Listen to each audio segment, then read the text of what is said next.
अमरावती लोकसभा काँग्रेसचे उमेदवार बळवंत वानखेडे यांनी आज अमरावती शहरामधील रुक्मिणी नगर येथून प्रचाराला सुरुवात केली।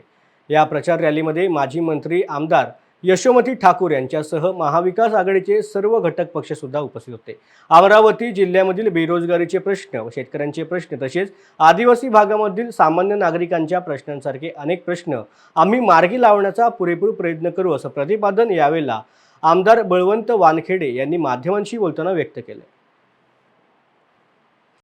भाऊ, आजपासून तुमच्या पदयात्रा सुरू झाली, कशा प्रकारचा प्रतिसाद लोकांचा आहे आणि काय मुद्दे घेऊन तुम्ही लोकांसमोर जाता? ही निवडणूक जी आहे देश पातळीच्या प्रश्नावर आहेच, परंतु ज्या मतदारसंघात या मतदारसंघाचे स्थानिक प्रश्नसुद्धा खूप मोठे आहेत। मग बेरोजगारी असेल, शेतकऱ्याचे प्रश्न असतील किंवा अन्य प्रश्न असतील, MIDCचा प्रश्न आहे, विमानतळाचा प्रश्न आहे, हे अनेक प्रश्न आहेत, मेळघाटचे वेगळे प्रश्न आहेत। हे सगळे मुद्दे घेऊन आम्ही निवडणूक लढतो आणि आज आमच्या जे प्रचार यात्रा सुरू झाली ती रुक्मिणी नगरमधून सुरू झाली, त्याला चांगला प्रतिसाद आहे। लोकांचा कसा प्रतिसाद मिळतो आहे?